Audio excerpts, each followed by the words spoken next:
আসসালামু আলাইকুম রহমতুল্লাহি ওয়া বারাকাতুহু। 2024-এর 36শে জুলাই বাংলাদেশের নতুন ইতিহাস, নতুন জাগরণ। জুলাই ছিল আমাদের জন্য নির্মমতা নিষ্ঠুরতার মাস, আবার ছিল প্রতিবাদ, প্রতিরোধ এবং বিজয়ের মাস। জুলাইয়ের স্মৃতিকে জাগ্রত করতে, জুলাইয়ের স্মৃতিকে ধারণ করে, জুলাইয়ের স্পিরিটকে সবার মাঝে ছড়িয়ে দিতে বাংলাদেশের ঐতিহ্যবাহী সাংস্কৃতিক গোষ্ঠী সাইমুম আয়োজন করতে যাচ্ছে 36শে জুলাই কালচারাল ফেস্ট জুলাই জাগরণ। উক্ত আয়োজনে থাকছে পূর্ণদৈর্ঘ্য চলচ্চিত্র, ডকুফিল্ম, নাটক, গান, কবিতা সহ নানান সাংস্কৃতিক আয়োজন। এছাড়াও থাকছে গ্রাফিতি প্রদর্শন, মানচিত্র, আয়নাঘর, কিডস জোন সহ নানান আকর্ষণীয় আয়োজন। 1 আগস্ট থেকে 4 আগস্ট পর্যন্ত 4 দিন ব্যাপী এই আয়োজন হতে যাচ্ছে ঐতিহাসিক সোহরাওয়ার্দী উদ্যানে। সকাল 10টা থেকে রাত 10টা পর্যন্ত সবার জন্য উক্ত আয়োজন উন্মুক্ত থাকবে। দলমত নির্বিশেষে সকল শ্রেণী পেশার মানুষকে উক্ত আয়োজনে আমন্ত্রণ জানাচ্ছি। জুলাই জাগরণ, যেখানে সংস্কৃতি হয়ে ওঠে সংগ্রামের কাব্য। আমরা একটা ফ্যাসিস্ট সরকারের পতন ঘটাইছি, কিন্তু ফ্যাসিবাদী সিস্টেম থেকে পুরোপুরি বের হয়ে যাওয়ার যে প্রক্রিয়া, সেই প্রক্রিয়া কিন্তু আমরা এখনো কমপ্লিট করতে পারি নাই। আজকে এটি অত্যন্ত ক্লিয়ার যে এই ফ্যাসিবাদ যারা তৈরি করেছিল তাদেরকে যদি আমরা একটি ন্যায় বিচারের মধ্য দিয়ে না নিতে পারি, তাদের জবাবদিহিতাকে যদি আমরা নিশ্চিত করতে না পারি, তাইলে পরে তারা আজকে গোপালগঞ্জে যা করেছে তারা সারা বাংলাদেশের এই আগামী দিনে গোপালগঞ্জ বানায় ফেলবে। এ ব্যাপারে কোনো দ্বিধা আমরা দেখতেছি না। তাদের রাজনীতির মধ্যে আমরা কোনো অনুশোচনাতে দেখতেছি না, তাদের রাজনীতির মধ্যে আমরা কোনো রিকনসিলিয়েশনের প্রভাব দেখতেছি না। বরং আজকে এই দুঃখজনক ঘটনা আমাদেরকে খুব স্পষ্টভাবে দেখিয়ে দিচ্ছে যে আমাদের শত্রুরা যদি আবার কামব্যাক করে তাহলে তারা আমাদের গণতন্ত্রকে কোন জায়গায় নিয়ে যাবে।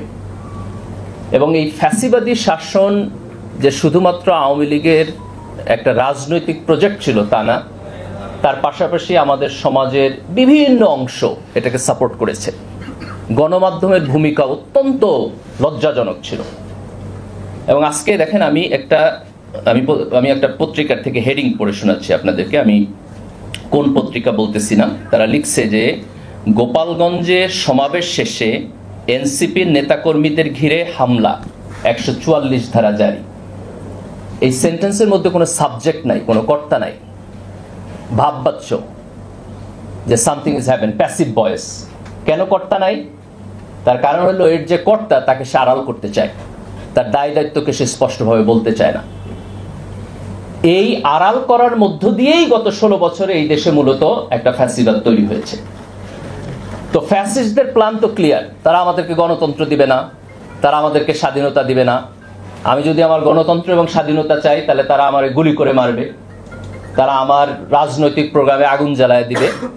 কিন্তু প্রশ্ন হলো, এই ফ্যাসিবাদ থেকে যখন আমরা কয়েক হাজার লোকের রক্তের বিনিময়ে, আমাদের ভাইদের আহত হওয়ার বিনিময়ে একটা স্বাধীনতা পেয়েছি, সেই স্বাধীনতার মধ্যে আমাদের দায়িত্ব কি, আমাদের কর্তব্য কি?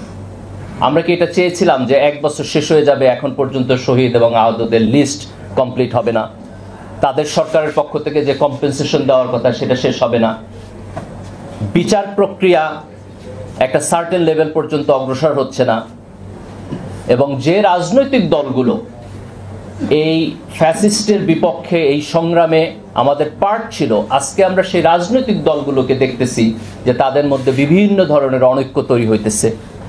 জাতীয় ঐক্যকে সামনে রেখে একসাথে এই সংস্কার প্রক্রিয়াটাকে আমরা পথ চলবো, সেই জায়গাটাতেও আজকে আমরা ফাটল দেখতেছি। এই অনৈক্য যদি চলতে থাকে এবং আমরা যদি জাতীয় স্বার্থকে আমাদের সবকিছুর উপরে যদি স্থান দিতে না পারি, তাইলে পরে এই গণ অভ্যুত্থানের মধ্য দিয়ে আমাদের যে স্বপ্ন ছিল সেই স্বপ্ন কিন্তু ব্যর্থ হবে।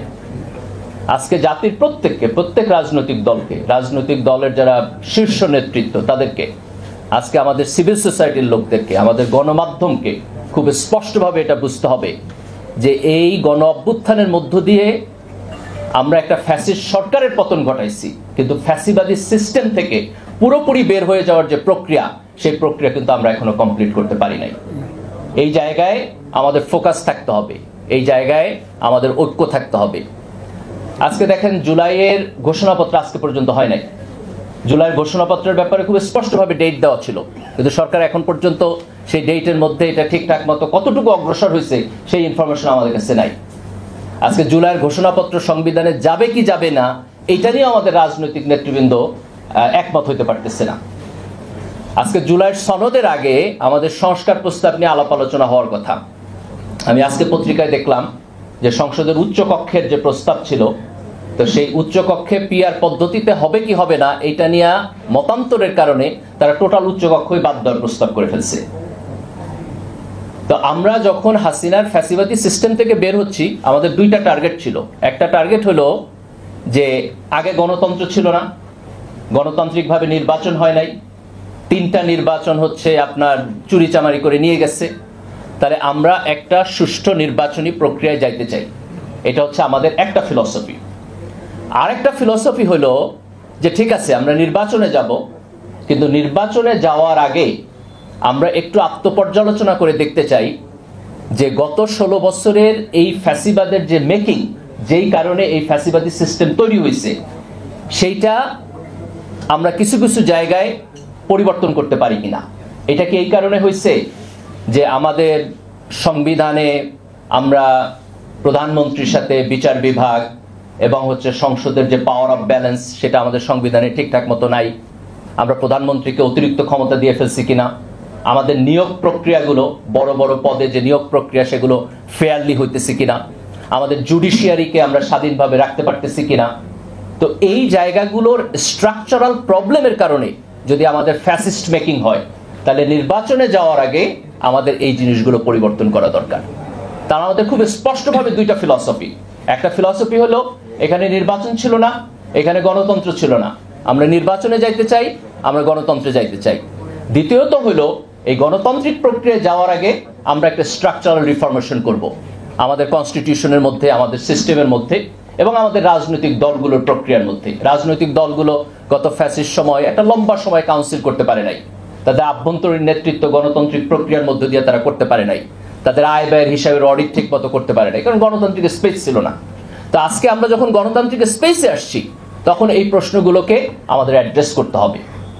আজকে যদি আমরা এমন একটা রাজনীতিতে যাই যে রাজনীতিতে আপনি দলের সংস্কারকে গুরুত্ব দিবেন না, যেই রাজনীতিতে আপনি কনস্টিটিউশনের সংস্কারকে গুরুত্ব দিবেন না, যেই প্রক্রিয়ার মধ্যে আপনি বিচার বিভাগের সেপারেশনকে গুরুত্ব দিবেন না, যেই প্রক্রিয়ার মধ্যে আপনি সংসদের উচ্চকক্ষকে গুরুত্ব দিবেন না, কিন্তু আপনি খুব কুইকলি এই প্রসিডিউরটাকে ওভারকাম করে আবার একটা স্বাভাবিক প্রক্রিয়ায় যাইতে যাবেন, তাহলে এই প্রক্রিয়া তো কাজ করবে না।